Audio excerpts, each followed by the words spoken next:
Fellow creators, welcome to another video with Joseph Manifesting. Today's video, we are going to talk about one of the most important topics that Neville talks about from the rooftops. It is reaction. Now, whenever we're in a situation, I'll share a conversation I had with my daughter today. When she's in social situations, she has a certain reaction. What she experiences emotionally is anxiety, uncomfortability, stress, overthinking. These are her reactions to that situation. Now, as I said many times before, life has no meaning, and we are unconditioned consciousness experiencing being a human. So if I'm giving something meaning or I'm reacting in a certain way, this means I am identified to certain belief systems that are causing me to portray myself this way. Same situation, if I'm in a social situation, I feel excited, I feel very relaxed, I feel grateful for the opportunity to share my point of view and to hear others share their point of view. I experience no anxiety. In fact, I feel empowered. The difference in reaction is based upon my state of consciousness that I'm occupying. So let's say in this situation that my daughter had a desire to respond differently. She no longer wanted to experience anxiety. She no longer wanted to experience being uncomfortable in social situations. And we will bring this over to money and SP as well, but this is a conversation I literally just had, so I want to share from this perspective first. When one is in a situation and they are aware of the fact that they are getting ready to react in a manner that they always have. So let's say that my daughter is going into a social situation. If she wanted to change who she was being,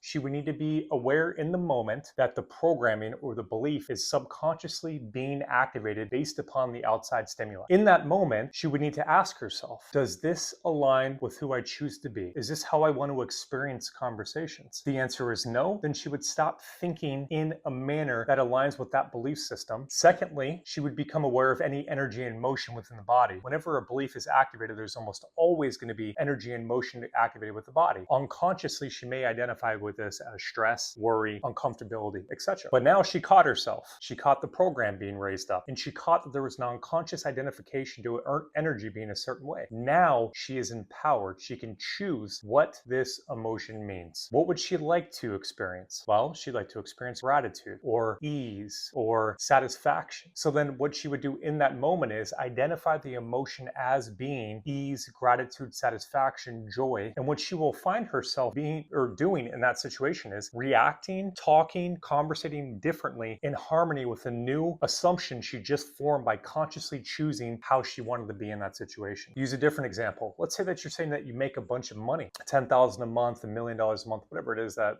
your heart desires. And it's time for you to pay a bill. We all get to do that. Or you're going to a restaurant or you're buying food for somebody else. What is the reaction that's happening within you? Neville talks about in his fundamentals, this is the most important thing to pay attention to. What I'm reacting to is based upon my state of consciousness. And if I want to be different, my reactions must change. So I must watch myself continuously. When I'm paying for this, am I grateful that I have an abundance of money and I don't need to worry about money and I'm able to share with my friend how much I care about them and I can enjoy this experience? Or am I worried? Is there a tension in my stomach? Is there fear that I don't have enough money now to pay my bills? Is there a bunch of uncomfortability happening within me? Which one is happening? This reaction no one sees besides the divine in you. And this is what creates is our reactions. So it's imperative in that moment. Say you're going to the restaurant. You say, hey, I'll pay the bill for whatever reason you say this. Pay attention to the reaction that's happening within you. If there's identification, oh, I don't have enough money, catch yourself. Does this align with the ideal version of me that is extremely wealthy? No, then I no longer think in relation to that belief, in relation to that experience. And I think how I love to think, which is I'm so grateful that I can pay for my friend and enjoy this conversation and I have an abundance of money that I don't need to worry about this. If there's emotion in the body, which there almost always will be, now that I brought the unconscious conscious, I can now choose what this energy and motion means. And so I'll choose emotions that I love. I am experiencing gratitude. I am experiencing freedom. Thank God that I don't have to worry about money. Thank God there's abundance of money in my life. Thank God that I can do opportunities like this and I don't have to worry about anything because I am so abundant. And watch your response in life. Watch the thoughts that follow and watch your outside experience as well. Because your outside experience doesn't matter at all. It's just showing you who you are in secret. But as you change your reactions and you change your inner speaking and you change the meaning you're giving the emotion, you are now a conscious creator. You are changing your state of consciousness. You are changing who you are being. And as a result, you will change what you are experiencing outside of you. This is the way of true metaphysics. This is the way to change your life. You're doing this with a specific person. You're in contact with them. You're not in contact with them. The outside does not matter. here. The question is that are you staying true to the consciousness of you are in a loving relationship, and then pay attention to your reactions throughout the day. When the mind comes up and goes, I'm missing SP, this is a conversation of somebody who is not in a loving relationship. And so I would catch this and go, does this align with me being in a loving relationship? No. How do I want to think? I want to think that my SP loves me so much that we have the most amazing relationship. That's what I choose then. What about the energy in motion? I'm feeling this energy in motion because I have the most amazing relationship ever with my SP. They love me and adore me so much. I have the perfect life. I can't complain about anything. Life is so good to me. Thank you, Father. And then we're left, when we practice this, literally all we're left to do is say, thank you, Father, which Neville said is the most powerful, easy prayer. And what we're all led to when we understand this law completely is just thank you, Father. Understanding that when we are thankful, it means that we have received. Understanding that we don't need to be specific. We just need to stay in the place of gratitude and thank God that I live the perfect life. And as I live here, my life continues to reflect the beautiful life that I first experienced with Him. That's it for today, guys. If you are interested in one-on-one coaching, you can reach me at josephmanifesting.com or by email at joseph.k.jansen@outlook.com. Many blessings to you guys. Thanks for watching.